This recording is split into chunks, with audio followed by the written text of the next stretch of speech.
आज हम उस आयाम की चर्चा करेंगे जो मनुष्य के नजरिए को बदलने में प्रमुख होता है। समय गुजरने के साथ साथ व्यक्ति में परिपक्वता आती है, उसके जीवन में परिवर्तन आते हैं। इनसे वह बहुत कुछ सीखता है और परिपक्व भी होता है। इब्रानियों की पुस्तक का लेखक अपने 5वें अध्याय की 12वीं आयत में इसी से संबंधित एक महत्वपूर्ण बात कहता है। लिखा हुआ है कि समय के विचार से तो तुम्हें गुरु हो जाना चाहिए, तो भी क्या आवश्यक है कि कोई तुम्हें परमेश्वर के वचनों की आदि शिक्षा फिर से सिखाए? और ऐसे हो गए हो कि तुम्हें अन्न के बदले अब तक दूध ही चाहिए। इब्रानियों की पत्री का लेखक 6वें अध्याय की पहली आयत में कहता है कि आओ मसीह की शिक्षा की आरंभ की बातों को छोड़कर हम सिद्धता की ओर बढ़ते जाएं।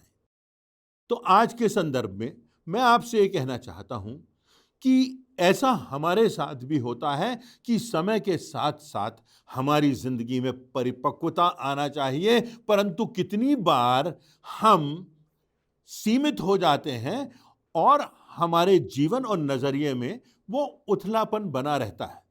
शरीर बढ़ता है, सांसारिकता बढ़ती है, परंतु आत्मिकता में हम बौने रह जाते हैं। अपने नाम, पद और धन की बैसाखियां लगाकर सोचते हैं कि हम तो कितने ऊंचे हो गए हैं, परंतु वास्तविकता में यदि हम अपनी अंतरात्मा में, अपने हृदय में देखें तो हमें पता चलता है कि अभी भी हम वहीं के वहीं हैं, बौने के बौने हैं, सीमित हैं, कूप मंडूक हैं, लकीर के फकीर जैसे हो गए हैं। हमें अभी भी अन्न के बदले मानो दूध ही चाहिए, जैसा कि इब्रानियों की पुस्तक में उल्लेख किया गया है। पौलुस पहला कुरिन्थियों उसके 13वें अध्याय की 11वीं और 12वीं आयतों में कहता है कि जब मैं बालक था तो मैं बालकों की नाई बोलता था, बालकों का सा मन था, बालकों की सी समझ थी, परंतु सियाना हो गया तो बालकों की बातें छोड़ दी। अब हमें दर्पण में धुंधला सा दिखाई देता है, पर उस समय आमने सामने देखेंगे। इस समय मेरा ज्ञान अधूरा है, परंतु उस समय ऐसी पूरी रीति से पहचानूंगा जैसा मैं पहचाना गया हूं। आज इस बात की आवश्यकता है कि जीवन से जुड़ी सच्चाइयों को समझने में हम परिपक्व हों और उनकी गहराइयों से हम परिचित हो सकें। तो इस समय जीवन के एक ऐसे ही पहलू पर मैं चर्चा करना चाहता हूं। मेरा उद्देश्य है कि इस विषय पर चर्चा करने से जीवन के प्रति हमारे नजरिए में कुछ बदलाव आए, हम जीवन को एक नए परिप्रेक्ष्य से देख सकें और आत्मा में मजबूती प्राप्त कर सकें, एक नए उत्साह और एक नई उमंग के साथ जीवन की राह में आगे बढ़ सकें। तो जो विषय है वो हमारे जीवन में बहुत करीबी से जुड़ा हुआ है, वह हमारी दिनचर्या का अंग है और वह विषय है दर्द। आप सोचेंगे कि मैं दर्द की बात क्यों कर रहा हूं, दुख की और पीड़ा की बात क्यों कर रहा हूं। ये तो एक विचित्र सा, अजीब सा विषय है। हम तो दर्द से छुटकारा पाना चाहते हैं, परंतु वचन में देखें तो एक नजरिया यह भी है कि जीवन की पीड़ा, जीवन का दर्द हमारे लिए वरदान भी साबित हो सकता है, हमारे लिए परमेश्वर की आशीष और परमेश्वर का दान भी साबित हो सकता है। मानो जिंदगी दर्द के आयाम को और इस अर्थ को समझे बिना अधूरी सी रह जाएगी। अक्सर जिंदगी में हम उन बातों पर ध्यान देते हैं जो उत्साह की बातें हैं, उमंग की बातें हैं, जुनून की बातें हैं, परंतु यदि हम प्रभु यीशु मसीह के कलवरी के क्रूस के परिप्रेक्ष्य में, उसकी दशा में, जहां वो खून से लथपथ है, कांटों का ताज पहने हुए है, जहां वो तिरस्कार सह रहा है, कोड़ों की मार सह रहा है, भालों से लगे घावों का यह चित्र भी मानो परमेश्वर का प्रेम हमारे लिए प्रकट करता है। कितना अंतर है उन चित्रों में जहां उत्साह है, उमंग है, प्रभु यीशु मसीह के जन्म का उत्सव है, प्रभु यीशु मसीह की आशीषें हैं, परंतु फिर हम पाते हैं कलवरी का दृश्य, उस क्रूस का दृश्य, और तब हमें समझ में आता है कि परमेश्वर के प्रेम और दर्द के संबंध में कुछ बातें हमें समझना है। इसी संदर्भ में मैं आपसे चर्चा करूंगा। तो पहली बात, दर्द के बिना परमेश्वर के प्रेम का पूरा एहसास हमें नहीं हो सकता। दर्द के बिना मानो हमारा आत्मिक जीवन अधूरा है। दाऊद भजन संहिता के 23वें अध्याय की 4थी आयत में लिखता है कि तेरे सोंटे और तेरी लाठी से मुझे शांति मिलती है। इब्रानियों की पत्री के 12वें अध्याय की 6वीं आयत में लिखा हुआ है, प्रभु जिससे प्रेम करता है उसकी ताड़ना भी करता है और जिसे पुत्र बना लेता है उसको कोड़े भी लगाता है। दूसरा कुरिन्थियों उसके 12वें अध्याय की 7वीं आयत के अनुसार पौलुस के शरीर में एक कांटा चुभाया गया है और इतनी पीड़ा थी कि जैसे शैतान का दूत घूंसे मार रहा हो, और वो दर्द उसकी जिंदगी में बहुत समय तक बना रहा। और यहां तक लिखा है कि उसने 3 बार परमेश्वर से प्रार्थना की कि यह दर्द उसके जीवन से हट जाए, परंतु जो उसे उत्तर मिला परमेश्वर की ओर से वह यह है कि तेरे लिए मेरा अनुग्रह ही काफी है। तो दर्द और कांटे की चुभन तो है पौलुस को, परंतु इस पीड़ा में परमेश्वर के अनुग्रह का एहसास भी उसे स्मरण रखना है। जिंदगी की पीड़ा अनुग्रह की अनुभूति में बदल जाती है, वो हमारा एहसास ही बदल जाता है। और इसलिए हमें जब हमारी जिंदगियों में दर्द आता है तो समझना है कि ये दर्द भी हमें परमेश्वर की निकटता में ले जाता है और परमेश्वर के अनुग्रह का और प्रभु यीशु मसीह की पीड़ाओं की सहभागिता का एहसास हमको कराता है। इसी संदर्भ में दूसरी बात, दर्द के बिना परमेश्वर की योजना पूरी नहीं हो सकती। ये बात संपूर्ण बाइबल में पाई जाती है। सल्वाडोर डाली की एक बहुत विशिष्ट पेंटिंग है जिसमें बढ़ई की दुकान में बालक यीशु झांक रहा है और उस पर क्रूस की छाया है। 12 वर्ष के किशोर पर क्रूस की छाया है। यह उसके लिए आवश्यक था कि वो कलवरी तक की यात्रा को पूरा करे। यह उसके लिए आवश्यक था कि प्रभु यीशु मसीह जो निष्पाप है वह पाप बन जाए। जो आनंद का समाचार था वह लहू की धार में बदल जाता है और उस पीड़ा का एहसास बन जाता है। स्वर्गदूतों के गीत और उनका उल्लास जो उस बालक राजा के लिए उसके जन्म के समय में था, अब यह आवश्यक हो जाता है कि वो स्वर्ग के दूत भी खामोशी से उसे कलवरी पर तड़पता हुआ देख सकें, मृत्यु का सामना करते हुए देख सकें और वो उसकी कोई मदद ना कर सकें, मानो उनके हाथों और पैरों को बांध लिया हो। अय्यूब अपनी पुस्तक के 2 अध्याय की 10वीं आयत में कहता है कि क्या हमें जो सुख देता है उसके हाथ से दुख ना लें। कितनी क्षमता है हमारी, पानी से भरे ग्लास या झील के समान या फिर समुद्र के समान। कितने दुख को हम सह सकते हैं अपने भीतर खामोशी से संतुलित होकर। मत्ती 10:38 के अनुसार यीशु ने कहा कि जो अपना क्रूस उठाकर मेरे पीछे ना चले वह मेरे योग्य नहीं। तो क्रूस भी उठाना है, दर्द भी सहना है और उसका अनुगमन भी करना है, जीवन में आगे भी बढ़ते जाना है। दर्द के बिना परमेश्वर के प्रेम की अनुभूति पूर्ण नहीं होती।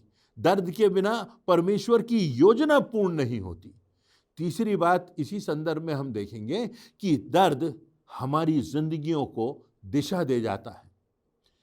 जो परमेश्वर के लोग होते हैं, जब उनके जीवन में दर्द आता है, जब वो पीड़ा झेलते झेलते थक जाते हैं, तब उन्हें स्मरण आता है इस्राएलियों का कि 40 वर्ष वो भटकते रहे, पीड़ा में, उस बंधुआई में से होकर निकलने के बाद ही वो प्रतिज्ञा किए हुए देश में पहुंचे। हालांकि यह बात भी आवश्यक है कि उन्होंने परमेश्वर की आज्ञाओं को तोड़ा था और कितनी बार हमारे साथ भी यह बात सच उतरती है। तो स्तिफनुस का भी उदाहरण हमको देखने मिलता है। नए नियम में लिखा हुआ है स्तिफनुस का वध कर दिया गया, जो कलीसिया का पहला सेवक था। पौलुस वहां स्वयं मौजूद था, जो कि शाऊल के नाम से जाना जाता था। उसे मसीह के लिए शहीद होते हुए पौलुस ने देखा था। स्तिफनुस ने दर्द की चरम सीमा का अनुभव किया था।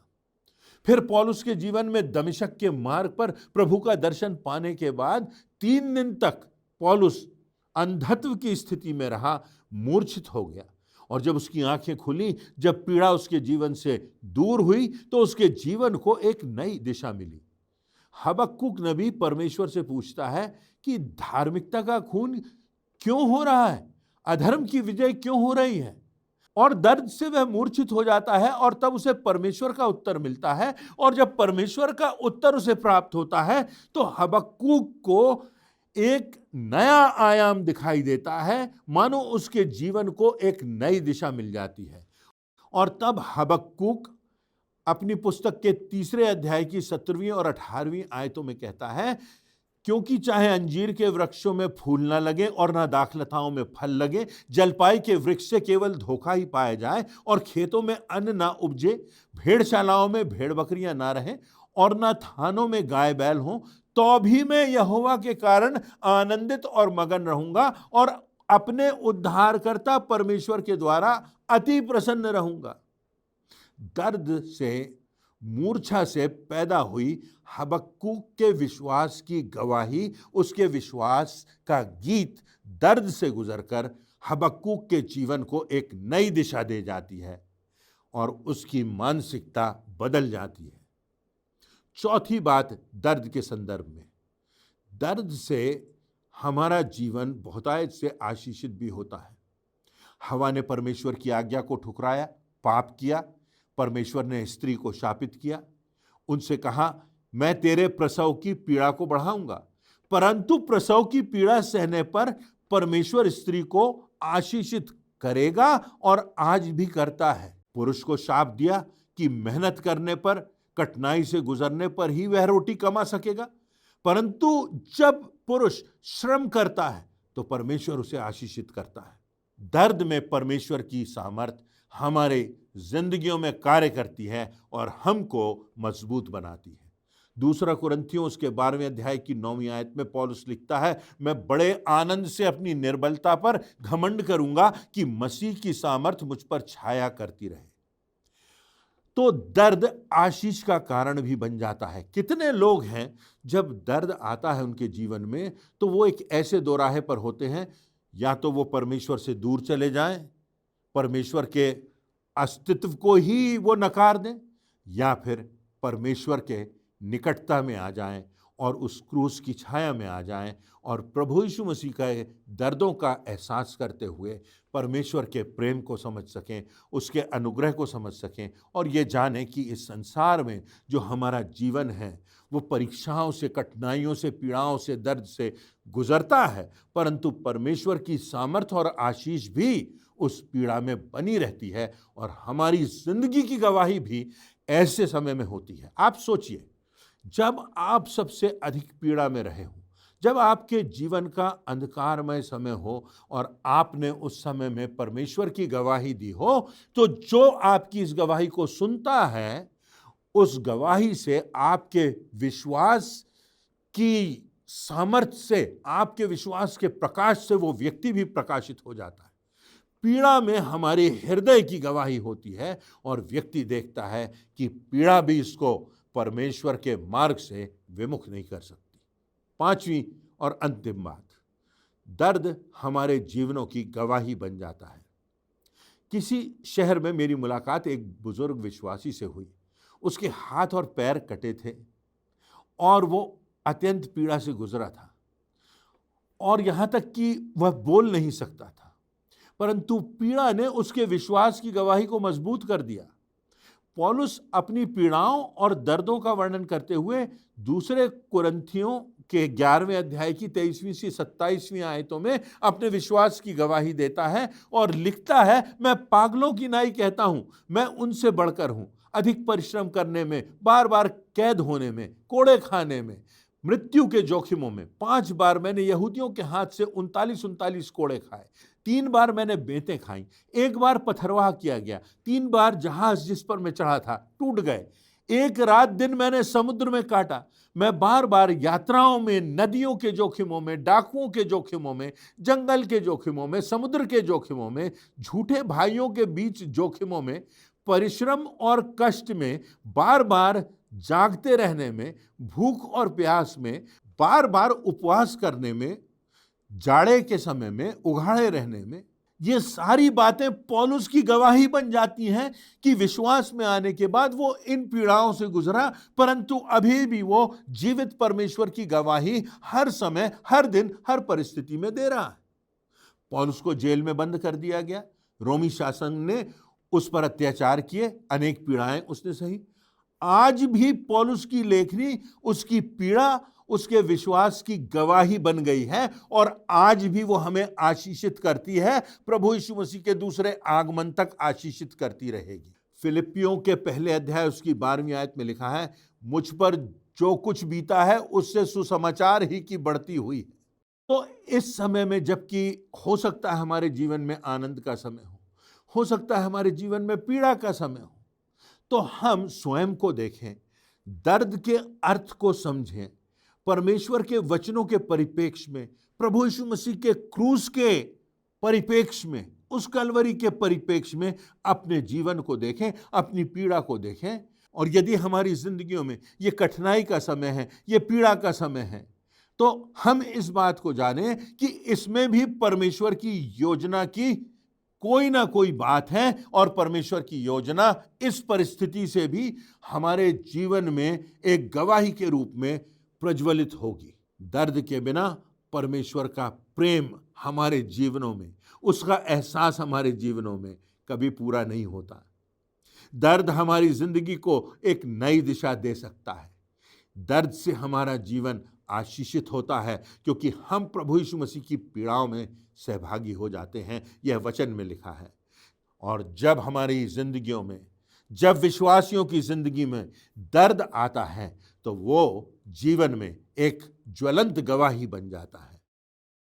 पर ऐसा केवल तभी होता है जब हम अपने जीवन में परमेश्वर के साथ साथ चलते हैं, उसकी इच्छाओं को पूरा करते हैं और उसकी योजना के प्रति प्रतिबद्ध रहते हैं।